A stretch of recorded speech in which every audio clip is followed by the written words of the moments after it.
So a 12th pass Okay. student, if from the arts background, they don't have Hmm. much career opportunities in India.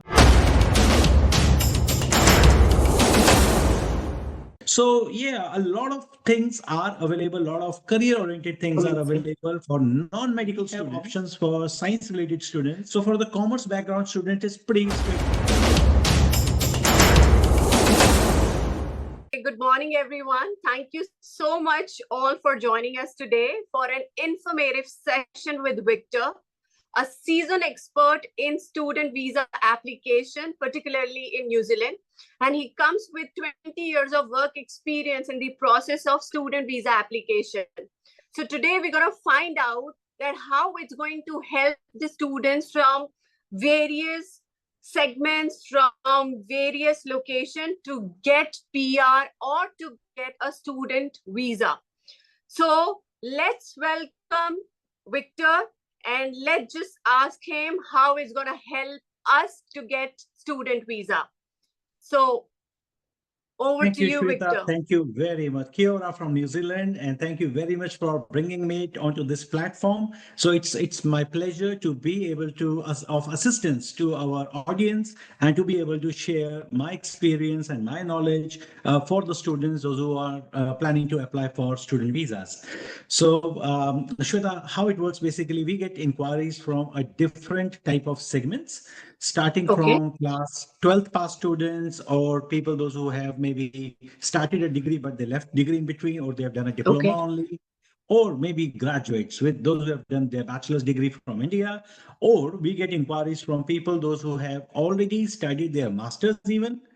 And there is Okay. also a prominent sector where Mhm. like applicants have already done their qualification up to maybe master's level, they got married, they got kids, and now they are planning to Mhm. upskill themselves, and they come to us with maybe 10 or 15 years of experience as well. So Okay. today's session is for a variety of students. It's not only for 18 to 20, 24 years old, those who are just passing out. Mhm. Because what happens, Shweta, is this immigration and study visa, they go hand in hand. So basically, how Mhm. it works Mhm. is if a student comes to countries like Australia, Canada, New Zealand, they're the top destinations. When they come to Mhm. these countries, they study, they see the Mhm. lifestyle of the countries, they gain English abilities, they gain work experience in the country, they get a local Okay. qualification. So after that, sometime or most of the times, they Mhm. plan to settle down in the country and they decide to explore the Mhm. migration pathway as well. Mhm. So this is what we do because we add value in this whole process. So our assistance starts with finding out the country, which country is best as per their Mhm. English level skills, is as per their financial availability, as per their interest in career Mhm. and their ultimate goal, if whether they are planning to apply for residency or not. So I'll give an example. If somebody comes to us and says, I just want Mhm. to go study and come back to India because I belong to a business Mhm. family and my family wants me to come back, then we Mhm. might recommend them a program in law in UK, say for example. And they can go to Mhm. UK, they can study, they can spend some time, explore Europe, and they can come back to India. But if somebody says we want to Okay. study, work, and then settle down, then our Okay. consultation would be different. We will recommend them Australia, Canada, or New Zealand. So these countries Okay. offer pathways to residency. So we're gonna dive into this in more detail later on in maybe next video, how to achieve residency. But today's video, today's this script will focus on student visas. And Okay. 12th pass students, they come from a different variety of backgrounds, say, for example, arts, science, non medical, medical, or commerce background. So I will Mhm. touch the facts like what can they do here? Mhm. Okay. So we'll talk Mhm. about what are the Okay. opportunities available for them. We have here level 5, level 6, and level 7 programs.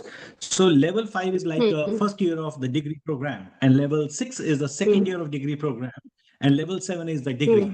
So a 12th pass Okay. student, if from the arts background, they don't have Mhm. much career opportunities in India, but if they come to New Zealand Mhm. or Australia or even Mhm. Canada, they can do hospitality related programs, they can do cookery related programs, we have bakery related programs, or you'll be surprised, they can even get into IT related courses in New Zealand. Oh, wow. That's wonderful. So Okay. basically, they can shift their non-career of Mm, arts. Basically, they mm. have like very limited career choices with the arts background. Okay. Then they can convert that into a more elaborate and more flexible, more employment career-oriented career options. So for the commerce background student, it's pretty straightforward. They can go into business qualifications or cookery, hospitality, or business Okay. information systems. That's also a pretty good option for them to choose from. And Okay. then medical related students, they can do diploma programs, they can do degree programs in science, in radiology, in psychiatrics or midwifery, nursing. A lot of options are available for them. And we have options for science related students in agricultural sciences, in veterinary sciences, where they can understand about animal Okay. husbandry, animal disease and all that sort of stuff. So yeah, a lot of things are available, a lot of career oriented things are Amazing. available for non-medical students. We have green Okay. list programs in New Zealand, which are in civil engineering, electrical, mechanical, or they can go into quantity surveying, construction management. Those sort of programs are also pretty good. And even if somebody is from not a non-medical background and they want to, if they have not studied physics, chemistry, maths, but they still want to get into construction management, which is a great program, or quantity surveying, we have a preparatory program. They can do a preparation program and then they can do their level 5 and level 6 Mm-hmm. diplomas and they can have a career in this industry. So what do you think? Wonderful. So sounds exciting, absolutely exciting. And we have discussed, since we have discussed about the different avenues a person can apply, you know, coming from a background which does not open so many doors in India, but yes, he has a lot of options or maybe unmatched opportunities in New Zealand, Australia, or Canada, right? So now coming back to the process, what a particular thing or what are the do's and don'ts that a person should consider in mind while applying for the student visa? You know, we have talked about the avenues. Now the second step comes the application. So what is it? Can you briefly talk about the process of visa application? Yes, Shweta. Thank you very much. That's a really interesting question because that's the most important thing. If someone has a plan, they want to go abroad, but we have to make it work for them and we have Yes. to make it tangible for them that how it can be achieved. Mhm. So when we apply for a student visa, from in my last 20 years plus experience, I have seen people making a lot of mistakes. So what sort of mistakes they make and which they can be avoided? Their statement of purpose doesn't reflect properly what's their background, which course they are proposing, and why are they proposing, and why will they go back, and what are the desired career outcomes they will be achieving.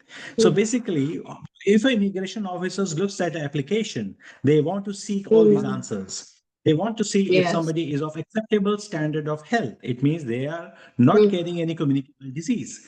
Number two, if their character is good, they do not have any police cases going on or conviction. The third thing they look for is the academic abilities and English abilities. Basically, the course which they are proposing, are they able to satisfactorily or with proper skills, they are able to complete that program or not? And English ability for undergraduate program, generally it is 6 bands overall, no band less than 5.5. And for a PG program, it is 6.5 overall, no band less than 6. And for a teaching or a nursing program, they are different. So nursing 6.5 each. And if they are going for a teaching program, that's 7 each. So these sort of English requirements, and then comes the most important part is the financial requirement because studying abroad is a luxury. It's not a necessity. So immigration officer wants to Yeah. see that applicant is able to demonstrate four things, and they have basically living cost money, tuition fees money, and insurance and return airfare. These are the four basic things that the applicant is able to satisfactorily cover these things from their acceptable sponsors. So these are the basic things which have to be in the application to make it a robust decision-making application, which is decision-ready application, basically. Okay, wonderful. Great to know that. And for example, now after listening to the process, now this third thing which comes into a mind of a person who's going to apply for it, that how much fund should I have? the total fund I should have so that I can apply there and live there, even if I do not get any support for some time. So, Yeah. Sure. I'll tell you a ballpark figure because the money part depends on a lot of factors. It means the location they are choosing, country they are choosing, the program they are okay. choosing, and the level of Sure. educational institution they are choosing. So it depends on a lot of factors. Okay. So I'm going to give you a Okay. rough idea. Anybody who's planning to go abroad to Sure. study for 1 year of education at least, they need to have Sure. approximately between 20 to 24 to 25 lakh rupees. They have to have access to that sort of money. That covers all the four things which we talked about: the fees, living cost, medical insurance, and return airfare. That covers all four parts. Okay, wonderful. Okay, so are there any challenges that a student face while applying for the visa, or it's like very swiftly done? Not really, Shweta. It's a very technical area, and a lot of people, if they are overconfident and if they do not provide all the information to the immigration authorities, there are very high chances their visa applications will be rejected. I'll give you some examples. If they have unexplained gaps in the profile, if they have any fake or fraudulent experience document which they have obtained from their uncle or from their friend's uncle just to cover up the gap, Okay. or if they have provided a fraudulent bank statement or a fixed deposit, or where they are showing like they are unable to demonstrate or explain unexplained deposits in the account. Say just before the application, somebody deposited, being really generous, and given them 15 to 20 lakh rupees. And before the application or before a year of application, they were struggling with finances. They didn't have much money in the bank account, but suddenly, just before the application, their bank statement is showing a large sum of deposited money or transferred money Okay. from unexplained sources. That creates a doubt in the mind of immigration officer that this money is not actually available for the applicant, and applicant is going to struggle in the country. Okay. Yeah, usually these things happen, and good that you highlighted about all these challenges. So once somebody is planning to apply, would have all these, um, apprehensions in their mind so that they do not take steps which can harm their career at a later stage. Okay, so now we talk about the challenges. Is there any difference in the countries that somebody is going to apply? I mean, are there any different rules for different countries for visa application in student? Yes, Shweta, every country has a different set of rules, and how it works basically is they have criteria. I'll give you an example. If someone is trying to apply for an Australian visa, they have to meet a GTE criteria, genuine temporary entrant, and they have to pay only a one semester fees, but rest of the money they need to just Okay. demonstrate. They just need to show that they have access to the rest of the money to cover the living cost, etc., and insurance, and the rest of the fees. But if somebody is applying for Canada, then they have to pay their fees in advance. They have to put their living cost into a GIC account and then apply for the visa. So financially, the money is already gone to Canada, available in their account, and they are making an application after that. In New Zealand, people don't have to pay anything in upfront, but they have to demonstrate the access to finances at the time of application. They don't have to pay 6 months fees or 1 year fees. They need to just demonstrate their financial abilities. So they need to show first year of liquid funding, as well as they need to show a next payment plan for the next year if they are doing more than 1 year program. So for next year, how they're gonna source the money. So it's just explanation on the paper, and then we have a AIP process. Their visa will be approved, will receive a AIP, which is approval in principle, and after that they need to pay the fees basically. Okay. Great. So great to know that. And what all preparation a student needs to do while going for this visa application interview. So what are the what does a student expect at the time of interview? Student visa interview is very, very important aspect of the application, and basically they need to understand, they need to have the knowledge about the documentation which they are providing. They need to understand the background of their education, relation between their background and the course proposed. It means why they are doing this program. and they need to demonstrate a career progression basically, as well as they need to demonstrate they have English abilities. As I said, they should be able to explain the research undertaken before choosing the country, college, Okay. and the course. So they should be Okay. able to comment Okay. on that I did research about this, and what research they have done in India, basically, what research they have done in other countries to compare their choice. If they are going for Australia, did they look at Canada and UK or the USA or any other country? Or if they are choosing New Zealand, did they look at any other country? So they need to be able to demonstrate. And the course, if somebody has already done a similar program in India, then they have to explain why they are repeating, why they are doing another master's. Or if someone has a gap in their profile for 2 years, they were not doing anything, then they have to be able to explain what was their activity during that period of gap. Or career outcomes, basically. Okay. It means after completion of the program, what are they planning to do? Are they planning to start up a business, or are they planning to do a job? So there has to be some thoughts. It doesn't have to be a clear plan, but they can say that this is my plan. That's my ultimate goal, long-term program. I want to be an entrepreneur. I want to run my business, or I want to do a job. So whatever is their final choice, they can comment on that and have a discussion, basically. Okay. Okay. So is there any particular preparation a student needs to do before visa interview? In terms of any examination a person needs to appear, or a particular score that a person needs to have for the visa application? So basically what happens, Shweta, is different countries, they have their different set of rules. Like if somebody is planning to go to USA, they have to have the SAT exam. If they are just 12 pass, they have to sit a SAT exam. If they are going for an engineering related program or a IT related program, they need to appear for a GRE exam. Generally, that's for bachelor degree holders, those who are going for master's program generally. And there is GMAT program if somebody is going for like MBA programs in USA. But if we talk about in other countries like Australia, Canada, New Zealand, UK, then we do not have any such exams. Only thing which they have to give is the English ability proof.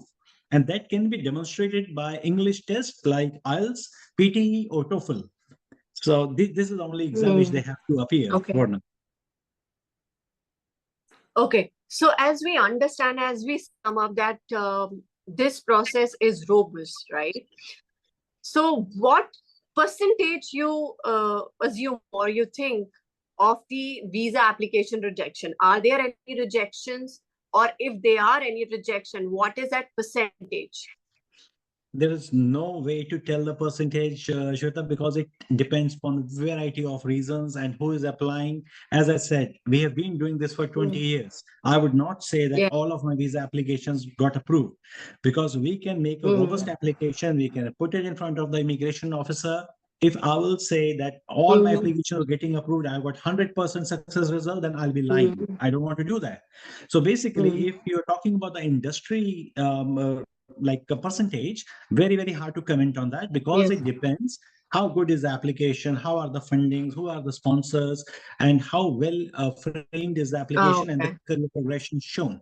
So it's a very subjective question. It all depends upon what are the factors you have seen before lodging the application. I'll give an example. If somebody has already done a master's, applying for another master's, we have seen many times that if they get visa approval, because we can give reasoning behind that, why somebody is doing another master's.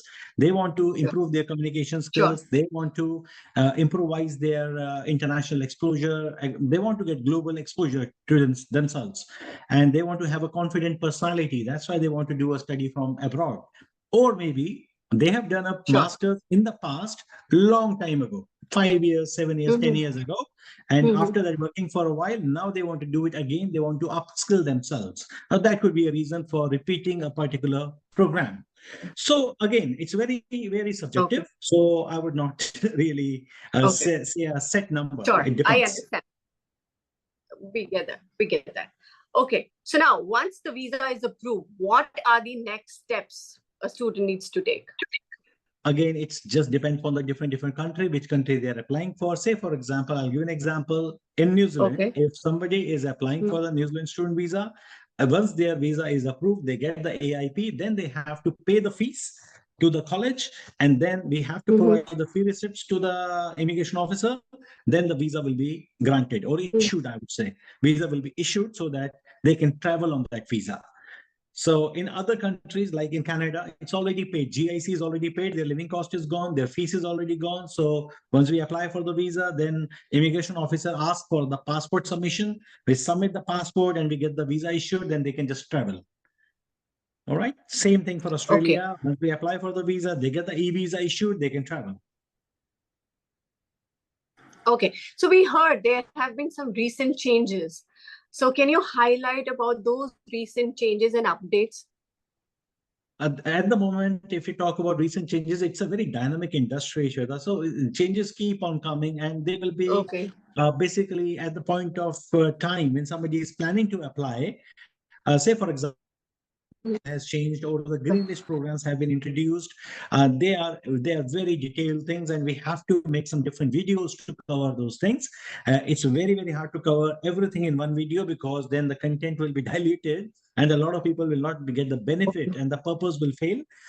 So we will make another video on green list program so that people know we can make a program, another video on the work visas if they are interested in knowing about that, like post-study work visas. The rules keep on changing. Like I'll give Yes. you a short example. In New Zealand earlier, what used to Mm. happen is diploma holders also used to get work visas. Or if somebody is doing a Okay. diploma, they used to get a post-study work visa. And after that, if they do another program higher Mhm. level, like a degree, they used to get another post-study work visa. So the recent change was like they are not allowed to do it anymore. You can have a post-study work visa only once. Other changes are Okay.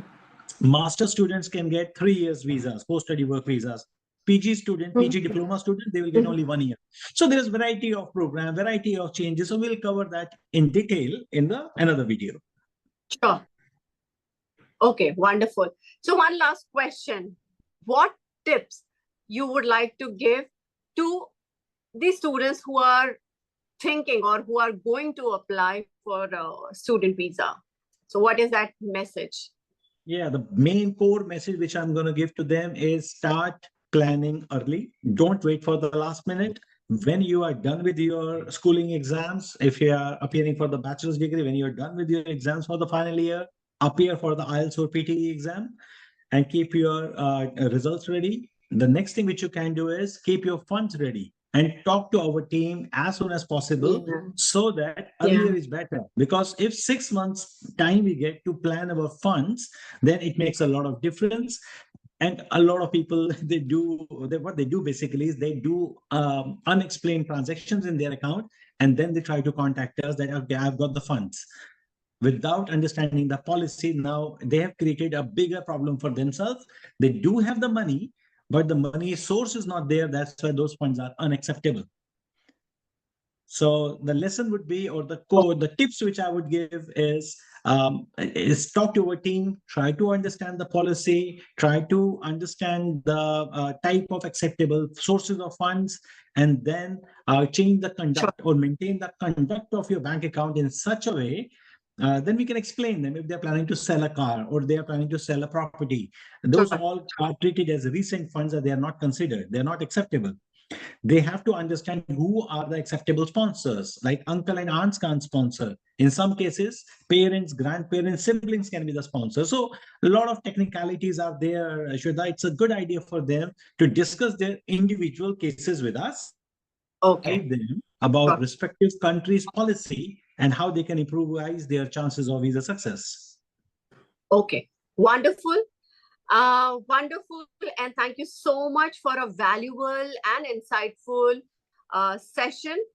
And I don't know about others. I'm sure they would also feel the same, but I also feel so motivated. And after this session, I'm going to brainstorm and think that what avenues and what doors can be opened for me right now to apply for, student visa.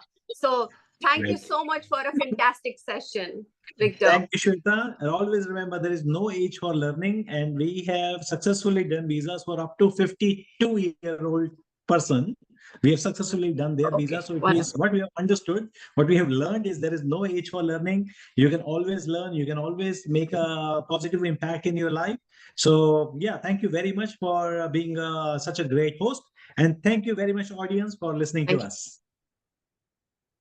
Thank you so much. Thanks a lot, Victor. Thank Yes. you.